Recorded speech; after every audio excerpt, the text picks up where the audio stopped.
Hi friends, welcome back to my channel. ಇವತ್ತು ಎರಡು ರೀತಿಯ ಈ ರೆಸಿಪಿ ರಿಯಲಿ ಇದಂತೂ ನಿಮ್ಮ ಇಷ್ಟ ಆಗುತ್ತೆ. ಖಂಡಿತವಾಗ್ಲೂ ಹೇಳ್ತಾ ಇದ್ದೀನಿ. ಇದು chocolate banana oats milk shake ಅಂತ ಹೇಳ್ಬೋದು. ಇದು ಮಕ್ಕಳಿಗಾಗಿ ಹಾಗೆ ದೊಡ್ಡವ್ರಿಗೆ ಕೂಡ ಮಾಡಬೇಕಾಗತ್ತಲ್ವಾ, ಮನೇಲಿ ಎಲ್ರಿಗೂ ಖುಷಿ ಪಡಿಸ್ಬೇಕು. ಇದು ಸತ್ತು ಜ್ಯೂಸ್ ಅಥವಾ ಸತ್ತು ಶರ್ಬತ್ ಅಂತ ಹೇಳ್ಬೋದು. ಇದಂತೂ ತಂಪು ತಂಪು ಕೂಲ್ ಕೂಲ್ ಅಂತ ಹೇಳ್ಬೋದು, ಮತ್ತೆ ಶಕ್ತಿದಾಯಕ ಇಮ್ಯುನಿಟಿ ಬೂಸ್ಟರ್ ಶರ್ಬತ್ ಅಂತ ಹೇಳ್ಬೋದು. ಬನ್ನಿ ಈ ಎರಡು ಶರ್ಬತ್ ಯಾವ ರೀತಿ ಮಾಡೋದು ಅಂತ ನೋಡೋಣ. ಒಂದು chocolate banana oats milk shake ಅಂತ ಹೇಳಿದೆ ಅಲ್ವಾ, ಸೊ ಅದನ್ನು ಮಾಡೋಣ. ಮೊದಲಿಗೆ ಇಲ್ಲಿ ಅರ್ಧ ಕಪ್ ಅಷ್ಟು ಓಟ್ಸ್ ತೊಗೊಂಡಿದ್ದೀನಿ. ಈ ಓಟ್ಸನ್ನು ಮಿಕ್ಸಿ ಜಾರಲ್ಲಿ ಹಾಕ್ಕೊಂಡಿದ್ದೀನಿ. ಹಾಗೆ ಅರ್ಧ ಕಪ್ ಅಷ್ಟು ರೋಸ್ಟೆಡ್ ಚನಾ ಅಂತ ಹೇಳ್ತಾರೆ, ಇದು ಅಂದರೆ ಹುರಿಗಡಲೆ, ಇದನ್ನು ಹಾಕ್ಕೊಂಡಿದ್ದೀನಿ. ಇದು ತುಂಬಾ ಒಳ್ಳೆಯದು ಆರೋಗ್ಯಕ್ಕೆ. ಹಾಗೆ 2 ಬಾಳೆಹಣ್ಣು ಕಟ್ ಮಾಡಿ ಹಾಕ್ಕೊಂಡಿದ್ದೀನಿ. 2 ಟೀ ಸ್ಪೂನ್ ಅಷ್ಟು ಕೋಕೋ ಪೌಡರ್. ಹಾಗೆ ಇಲ್ಲಿ ಸಿಹಿಗೆ ನಾನಿಲ್ಲಿ ಹನಿ ಹಾಕ್ತಾ ಇದ್ದೀನಿ, ಅಥವಾ ನೀವು ಬೆಲ್ಲ ಹಾಕ್ಬೋದು ಅಥವಾ ಸಕ್ಕರೆ ಕೂಡ ಹಾಕ್ಬೋದು.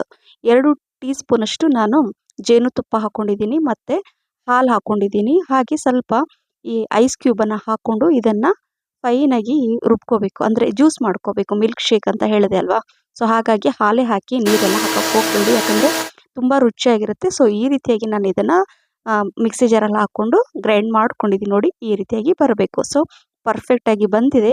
ಈಗ ಇದನ್ನು ಸರ್ವ್ ಮಾಡ್ತಾ ಇದ್ದೀನಿ. ನೋಡಿ ಎಷ್ಟು ಚೆನ್ನಾಗಿದೆ ನೋಡಿ. ಸೊ ಹಾಗಾಗಿ ಇದಂತೂ ಮಕ್ಕಳ ಫೇವ್ರೇಟ್ ಖಂಡಿತವಾಗ್ಲೂ ಆಗುತ್ತೆ. ಲಾಸ್ಟಲ್ಲಿ ಸ್ವಲ್ಪ ಮೇಲೆ ಗಾರ್ನಿಷಿಗೆ ಗೋಡಂಬಿನ ಈ ಥರ ಹಾಕಿ ಕೊಟ್ಬಿಡಿ. ಆಹಾ, ಎಂಥ ರುಚಿ ಅಂತೀರಾ! ಎಲ್ಲರ ಫೇವ್ರೇಟ್ ರೆಸಿಪಿ ಅಂತೂ ಖಂಡಿತವಾಗ್ಲೂ ಆಗುತ್ತೆ. ಮಿಸ್ ಮಾಡ್ದೆ ನೀವು ಮಾಡಿದರೆ ಕಮೆಂಟ್ಸ್ ಮೂಲಕ ತಿಳಿಸಿ ಹೇಗೆ ಬಂತು ಅಂತ. ಸೊ ಇದು ನಾನು ಮಕ್ಕಳಿಗೋಸ್ಕರ ಮಾಡಿದೆ. ಇದು ಮಕ್ಕಳಿಗೆ ಕೊಟ್ಟು ಈಗ ನನ್ನ ಹಸ್ಬೆಂಡ್ ಫೇವ್ರೇಟ್ ಒಂದು ಶರ್ಬತ್ತನ್ನು ಮಾಡ್ತಿದ್ದೀನಿ. ಅದೇ UP ಬಿಹಾರ್ ಸ್ಪೆಷಲ್ ಸತ್ತು ಶರ್ಬತ್. ಇದು ತುಂಬ ರುಚಿಯಾಗಿರುತ್ತೆ. ಇಮ್ಯುನಿಟಿ ಬೂಸ್ಟರ್ ಶರ್ಬತ್ ಅಂತ ಹೇಳ್ಬೋದು. ಅದು ನಾನು ಮಣ್ಣಿನ ಮಡಿಕೆಯಲ್ಲಿ ಮಾಡ್ತಾ ಇದ್ದೀನಿ. ನೋಡಿ, ಇದು ಹುರಿಗಡಲೆ ಈ ಥರ ಇರುತ್ತಲ್ವ, ಸೊ ಅದರದ್ದೇ ಪೌಡ್ರ್ ಇದು. ಸೊ ಇದು ಪ್ಯಾಕೆಟಲ್ಲಿ ನಿಮಗೆ ಆನ್ಲೈನ್ ಆಫ್ಲೈನಲ್ಲಿ ಸಿಗುತ್ತೆ. 2 ಕಪ್ಪಷ್ಟು ನಾನು ಸತ್ತು ಪೌಡ್ರನ್ನು ಹಾಕ್ಕೊಂಡಿದ್ದೀನಿ. ಹಾಗೆ ಸಣ್ಣಕ್ಕೆ ಹೆಚ್ಚಿರುವಂತಹ ಈರುಳ್ಳಿ, ಹಸಿಮೆಣಸಿನ್ಕಾಯಿ ಸಣ್ಣಕ್ಕೆ ಹೆಚ್ಕೊಂಡು ಇದರಲ್ಲೇ ಹಾಕ್ಕೊಂಡಿದ್ದೀನಿ.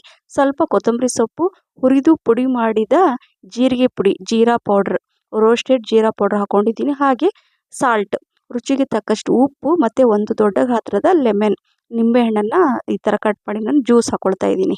ಸೊ ಈ ರೀತಿ ಹಾಕೊಂಡ್ಬಿಟ್ರೆ ಆಹಾ, ಎಂಥ ರುಚಿ ಅಂತೀರಾ ಫ್ರೆಂಡ್ಸ್! ಇದು ತುಂಬಾ ರುಚಿಯಾದಂತಹ UP ಬಿಹಾರ್ ಸ್ಪೆಷಲ್ ಈ ರೆಸಿಪಿ ಇವತ್ತು ನಾನು ನಿಮಗೆ ತೋರಿಸ್ತಾ ಇದ್ದೀನಿ. ಖಂಡಿತವಾಗ್ಲೂ ಮಿಸ್ ಮಾಡದೆ ಮಾಡಿ. ಈಗ ನೀರು ಹಾಕ್ಕೊಂಡಿದ್ದೀನಿ. 1 ಲೀಟ್ರಷ್ಟು ನೀರು ಹಾಕ್ಕೊಳ್ಳಿ. ನೀವು ಇದು ಪೌಡ್ರ್ ಎಷ್ಟು ಹಾಕಿರ್ತೀರಲ್ವ ಅದ್ರ ಮೇಲೆ ಡಿಪೆಂಡು ನೀರು ಎಷ್ಟು ಹಾಕಿರ್ತೀರ. ಈಗ ಐಸ್ ಕ್ಯೂಬನ್ನು ಹಾಕಿಬಿಟ್ಟು ಈ ಥರ ಮಿಕ್ಸ್ ಮಾಡಿಬಿಟ್ಟು ಚಿಲ್ಡಾಗಿ ಈ ಥರ, ಆಹಾ ಎಷ್ಟು ರುಚಿಯಾಗಿರತ್ತಂತೆ. ದೇಹಕ್ಕೆ ತಂಪು, ಬಾಯಿಗೆ ರುಚಿ, ಹಾಗೆ ಶಕ್ತಿದಾಯಕ ಈ UP ಬಿಹಾರ್ ಸ್ಪೆಷಲ್ ಈ ಸತ್ತು ಶರ್ಬತ್ ರೆಡಿ. ಇದು ನನ್ನ ಹಸ್ಬೆಂಡ್ ಫೇವ್ರೇಟ್ ಇದು ಶರ್ಬತ್ ಅಂತ ಹೇಳ್ತಾ, ಈ ರೆಸಿಪಿ ನಿಮಗೇನಾದರೂ ಇಷ್ಟ ಆಗಿದ್ರೆ ಲೈಕ್, ಶೇರ್, ಕಮೆಂಟ್ಸ್ ಮತ್ತು ಸಬ್ಸ್ಕ್ರೈಬ್ ಮಾಡಿ. Thank you for watching. Bye.